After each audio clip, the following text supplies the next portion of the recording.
Hello students, in this video we are going to discuss reflection from curved mirrors, then focal power and then lateral magnification. First of all, we will see reflection from a curved mirrors. Curved mirrors वरून reflection कसं घडतं ते आपल्याला या ठिकाणी सर्वप्रथम काय करायचं आहे पाहायचं आहे. ओके, काय म्हटलं पहा, जी स्क्रीनवर स्लाइड मूव्ह होते याच्यामध्ये तुम्ही काय करायचं आहे लक्ष द्यायचं आहे. काय म्हटलं आहे, in order to focus parallel or divergent beam by reflection we need curved mirrors. म्हणजे कर्व्ड मिरर्सचा जनरली आपल्याला कशासाठी यूज होतो, तर जे डायव्हर्जंट बीम असेल किंवा पॅरलल बीम ऑफ लाईट जर असेल तर ते फोकस करण्यासाठी आपल्याला कर्व्ड मिरर्स जे आहेत त्याचा काय होतो यूज होतो. आता हे जे स्पेरिकल मिरर्स आहेत, हे स्पेरिकल मिरर्स कशापासून तयार केलेले असतात, तर spherical mirrors are parts of a sphere polished from outside or from inside. If they are polished from the outside they behaves as a concave mirror, and if they are polished from inside they behaves as a convex mirror. Okay, म्हणजे एखाद्या स्पियरचा गोल असा भाग जर आपण काढून घेतला आणि त्या भागाचा आतला भाग किंवा बाहेरचा भाग जर आपण ओपेक केला, पॉलिश केला, तर आपल्याला कॉन्वेक्स किंवा कॉन्केव मिरर जो आहे तो काय होऊ शकतो मिळू शकतो. Okay, radius of the sphere of which a mirror is a part is called as radius of curvature capital R of the mirror. आता एखाद्या मिररची रेडियस ऑफ कर्वेचर म्हणजे काय, तो मिरर ज्या स्पियरचा भाग असतो, ज्या गोलाचा भाग असतो, त्या गोलाची जी त्रिज्या असते ना, त्या त्रिज्येला त्या मिररची रेडियस ऑफ कर्वेचर असं म्हटलं जातं आणि ती कॅपिटल आरनं काय केली जाते डिनोट केलेले आपल्याला पाहायला मिळते. आता पुढे काय म्हटलं बघा, ओनली फॉर स्पेरिकल मिरर्स. फक्त स्पेरिकल मिरर्सच्या बाबतीत आपण काय म्हणू शकतो, half of radius of curvature is focal length of mirror. आता या मिररची फोकल लेंथ जी आपण एफनं दाखवतो ती किती असते, तर तो मिरर ज्या स्पियरचा भाग आहे त्याची जी रेडियस आहे त्याच्या बरोबर अर्धी, म्हणजेच रेडियस ऑफ कर्वेचरच्या हाफ आपल्याला त्या मिररची फोकल लेंथ असलेली काय होते पाहायला मिळते. आता आणखी आपल्याला काय सांगता येतं, the focal length of convex mirror is positive. आता स्क्रीनवर जी डायग्रॅम तुम्हाला दिसते त्या डायग्रॅममध्ये जर तुम्ही पाहिलं तर एखाद्या कॉन्वेक्स मिररवरती जर light parallel rays of light incident झाले तर ते आपल्याला त्या मिररच्या बॅक साईडनं आपल्याला काय झालेले पाहायला मिळतात, बॅक साईडला एकत्र आलेले पाहायला मिळतात. आणि तो जो पॉईंट आहे प्रिन्सिपल ॲक्सिसवरचा त्यालाच काय म्हटलं जातं, it is called as focal point. आणि फोकल पॉईंट आणि मिररचा जो पोल आहे ना यांच्यामधलं जे डिस्टन्स आहे त्याला काय म्हटलं जातं, फोकल लेंथ असं म्हटलं जातं. तर कॉन्वेक्स मिररच्या बाबतीत ही फोकल लेंथ जी आहे ती पोलच्या उजव्या साईडला असते आणि म्हणून ती पॉझिटिव्ह असते. याच्याबरोबर उलटं a concave mirror have a positive negative focal length. Concave mirror जर तुम्ही घेतला तर त्याच्यावरती इन्सिडंट होणारं पॅरलल बीम ऑफ लाईट जे आहे ना ते पोलच्या डाव्या बाजूला आपल्याला प्रिन्सिपल ॲक्सिसवरती एकत्र आलेले पाहायला मिळतात आणि तो जो आहे तो फोकल पॉईंट असतो. आणि फोकल पॉईंट आणि पोल यांच्यामधलं डिस्टन्स जे आहे त्याला आपण फोकल लेंथ म्हणतो आणि पोलच्या डाव्या साईडला असल्यामुळं ही फोकल लेंथ आपल्याला कशी घ्यावी लागते, निगेटिव्ह घ्यावी लागते. ओके, तर नेक्स्ट पॉईंट आपल्याला पाहायचं आहे बघा, फोकल पॉवर. फोकल पॉवर कशाला म्हटलं जातं त्याची डेफिनेशन आपल्याला या ठिकाणी पाहायची आहे. काय म्हटलं आहे, converging or diverging ability of a lens or of a mirror is called its focal power. एखाद्या लेन्सची किंवा मिररची फोकल पॉवर म्हणजे काय, तर त्या मिररची किंवा लेन्सची जे बीम ऑफ लाईट आहे ते कॉन्व्हर्ज करण्याची किंवा डायव्हर्ज करण्याची जी क्षमता आहे त्या क्षमतेलाच काय म्हटलं जातं, फोकल पॉवर असं म्हटलं जातं. Converging or diverging ability of a lens or of a mirror is called its focal power. It is measured as, म्हणजे याचा फॉर्म्युला काय असतो, focal power P is equal to 1/f, that is the reciprocal of the focal length of lens or mirror. It is called as focal power. What is its SI unit? Its SI unit is measured as diopter. DIAPTER पूर्ण second लेटरमध्ये लिहायचं असेल तर symbol लिहित असाल तर तुम्ही ते capital डीनं काय केलं जातं, डिनोट केलं जातं. आणि 1 डायप्टर बरोबर किती असतं, डायप्टर बरोबर किती असतं तर 1 dioptre is equal to 1 metre inverse.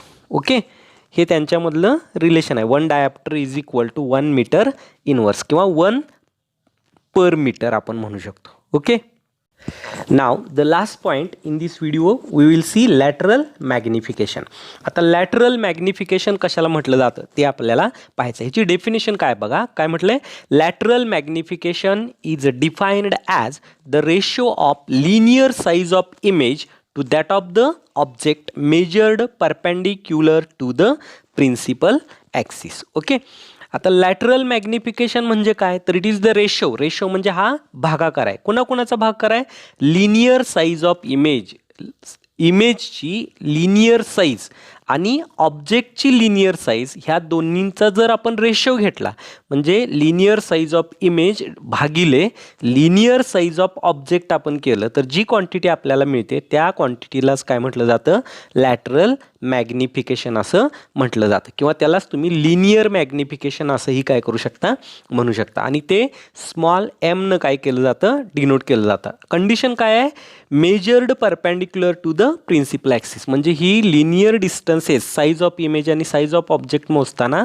He G linear distances तुम्ही मोजताय ती प्रिन्सिपल ॲक्सिसला कशी असली पाहिजेत, परपेंडिक्युलर असली पाहिजेत. Okay, lateral magnification is defined as the ratio of linear size of image to that of the linear size of the object. आता linear मॅग्निफिकेशनचा आपला formula काय आहे रे, तर लिनियर मॅग्निफिकेशनचा फॉर्म्युला असा आपला size of image divided by size of object is equal to image distance divided by object distance. Okay, म्हणजे इमेजची size भागिले ऑब्जेक्टची साईज बरोबर इमेजचं डिस्टन्स भागिले ऑब्जेक्टचं डिस्टन्स. ओके, आता त्याच्यामुळे lateral magnification M is equal to formula काय लिहिता येतो आपल्याला, व्ही डिवायडेड बाय यू. अर्थात इथं व्ही म्हणजे काय आहे, it is the image distance आहे लक्षात ठेवा, आणि यू म्हणजे काय आहे, ऑब्जेक्ट डिस्टन्स. आणि इमेज डिस्टन्स आपण ऑब्जेक्ट डिस्टन्स बरोबर किती असते तर size of image divided by size of object. त्याच्यामुळे size of image divided by size of object ह्याच्याऐवजी आपण इमेज डिस्टन्स भागिले ऑब्जेक्ट डिस्टन्स असाही फॉर्म्युला लिहू शकतो. आणि त्याच्यामुळे लॅटरल मॅग्निफिकेशनचा फॉर्म्युला आपल्याला लिहिता येतो M is equal to V divided by U. Okay, आता पुढं काय म्हटलंय बघा, for any position of the object, म्हणजे ऑब्जेक्ट कुठल्याही पोझिशनला असला तर a convex mirror always forms, म्हणजे कॉन्व्हेक्स मिररच्या प्रिन्सिपल ॲक्सिसवरती ऑब्जेक्ट कोणत्याही पोझिशनला असेल तर कॉन्व्हेक्स मिररमुळं तयार होणारी इमेज ही कशी असते, व्हर्च्युअल असते. व्हर्च्युअल म्हणजे आभासी असते, याचाच अर्थ त्याचा जो ओपेक सरफेस आहे त्या साईडला ही तयार होते. त्याच्यानंतर इरेक्ट असते, इरेक्ट म्हणजे सुलटी, म्हणजे जसा ऑब्जेक्ट तुम्ही ठेवला आहे त्याच पद्धतीची सुलटी इमेज तुम्हाला मिळते. आणि कशी असते, डिमिनिश्ड इमेज असलेले आपल्याला पाहिले ते. डिमिनिश्ड याचा अर्थ ऑब्जेक्टपेक्षा इमेजची साईज ही कमी झालेली आपल्याला या ठिकाणी काय होते, पाहायला मिळते. आता ऑब्जेक्टची साईज ही इमेजच्या साईजपेक्षा कमी असेल तर इमेज डिस्टन्स हे ऑब्जेक्ट डिस्टन्सपेक्षा कमी असते आणि म्हणून यमची किंमत जी आहे ती व्ही अपॉन यू, व्हीची किंमत कमी असते, यूची जास्त असते, अंश लहान छेद मोठा असतो आणि त्याच्यामुळं एमची किंमत कॉन्व्हेक्स मिररच्या बाबतीत नेहमी 1 पेक्षा कशी असते, कमी असलेले आपल्याला या ठिकाणी पाहायला मिळते. त्याच्यानंतर पुढं काय म्हटलं बघा, आता in case of concave mirror, concave मिररच्या बाबतीत काय असतं तर ह्याच्यामध्ये वेगवेगळ्या केसेस ज्या आहेत त्या क्रिएट झालेल्या आपल्याला पाहायला मिळतात. It depends upon the position of the object. Concave मिररमध्ये ऑब्जेक्ट हा प्रिन्सिपल ॲक्सिसवरती पोलपासून कुठे ठेवला आहे, किती अंतरावरती ठेवला आहे याच्यावरती मिळणारी इमेज जी आहे ती रिअल आहे का व्हर्च्युअल आहे ते ठरतं. ओके, आणि ती कुठल्या पोझिशनला मिळणार, तयार कुठं होणार इमेज तेही आपल्याला त्याच्या म्हणजे ऑब्जेक्टच्या पोझिशनवरूनच काय करावं लागतं, ठरवावं लागतं. याच्यासाठी तुम्हाला जो टेबल दिला आहे स्क्रीनवरती त्या टेबलमध्ये बघा वेगवेगळ्या केसेस आपण या ठिकाणी दाखवल्या आहेत. टेबलमध्ये पहिला जो कॉलम आहे त्याच्यामध्ये आपण लिहिलं आहे पोझिशन ऑफ ऑब्जेक्ट, दुसरा जो आहे त्याच्यामध्ये आपण म्हणतोय पोझिशन ऑफ इमेज, तिसरा जो कॉलम आहे त्याच्यामध्ये आपण लिहिलं आहे इमेज जी आहे ती रिअल असणार की व्हर्च्युअल. रिअल असेल तर आपण कॅपिटल आर न दाखवतोय, व्हर्च्युअल असेल तर फी न डिनोट करतोय. आणि लिनियर मॅग्निफिकेशन म्हणजे यमची किंमत जी आहे ती किती असते हे आपल्याला ह्या टेबलवरून काय करता येतं सांगता येतं. आता पोझिशन ऑफ ऑब्जेक्टमध्ये पहिली केस सांगितली बघा, U is equal to infinity. म्हणजे ऑब्जेक्ट डिस्टन्स जर आपण पोलपासून इन्फिनिटी डिस्टन्सवरती प्रिन्सिपल ॲक्सिसवर ऑब्जेक्ट ठेवत असू तर इमेज कुठं फॉर्म होते सांगितलं बघा, V is equal to F. म्हणजे इमेज डिस्टन्स किती असते, एफ एवढं असते. म्हणजेच कॉन्केव मिररच्या फोकल पॉईंटवरती आपल्याला इमेज जी आहे ती काय झालेली पाहायला मिळते, तयार झालेली पाहायला मिळते. आता ही इमेज रिअल असते की व्हर्च्युअल, तर it is a real image.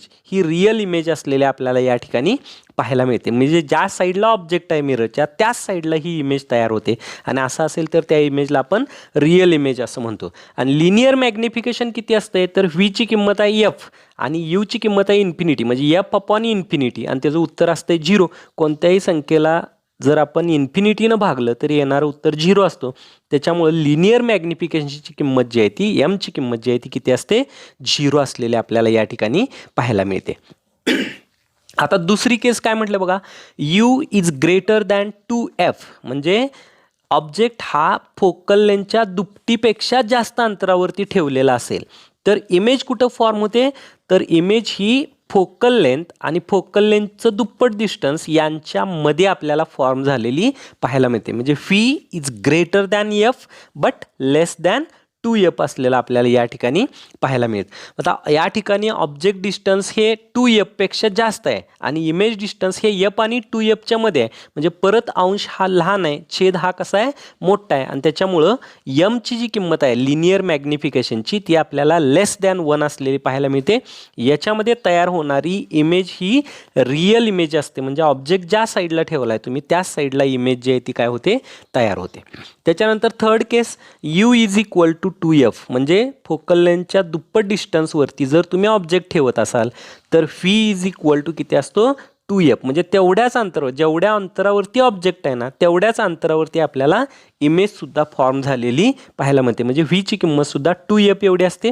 Real image असते म्हणजे ऑब्जेक्ट ज्या साईडला आहे तिकडंच तयार होते. आणि यमची किंमत, आता इथं फीची किंमत पण 2f आणि यूची किंमत पण 2f म्हणजे 2f अपॉन 2f. आणि म्हणून यम लिनियर मॅग्निफिकेशन किंवा लॅटरल मॅग्निफिकेशन यमची किंमत जी आहे ती 1 असलेली आपल्याला या ठिकाणी पाहायला मिळते. आता चौथी केस काय सांगितलं बघा, if you is greater than F. म्हणजे यूची ऑब्जेक्ट डिस्टन्सची किंमत एफ पेक्षा जास्त आहे पण 2f पेक्षा कशी आहे, कमी आहे. You is greater than F but less than 2f असेल तर fee is greater than 2f असतो. म्हणजे इमेज जी आहे ती फोकल लेंथच्या दुपटीपेक्षा जास्त अंतरावरती आपल्याला फॉर्म झालेली पाहायला मिळते. या ठिकाणी सुद्धा क्रिएट होणारी इमेज ही रिअल इमेज असते. आता इथं अंश मोठा आहे, छेद लहान आहे, त्याच्यामुळे यमची जी किंमत आहे लिनियर मॅग्निफिकेशन यमची किंमत जी आहे ती 1 पेक्षा मोठी असलेली आपल्याला या ठिकाणी पाहायला मिळते. त्याच्यानंतर फिफ्थ केस आपल्याला सांगितलं बघा, U is equal to F. म्हणजे जर ऑब्जेक्ट तुम्ही फोकल लेंथवरती ठेवत असाल तर क्रिएट होणारी इमेज कॉन्केव मिररमुळं इन्फिनिटी डिस्टन्सला क्रिएट होते. म्हणजे व्ही इज इक्वल टू किती असते, इन्फिनिटी. कसली असते ही इमेज, तर रिअल इमेज असते. आणि यमची किंमत जी आहे ती इन्फिनिटी भागिले एफ म्हणजेच किती असते, इन्फिनिटी असलेले आपल्याला या ठिकाणी पाहायला मिळते.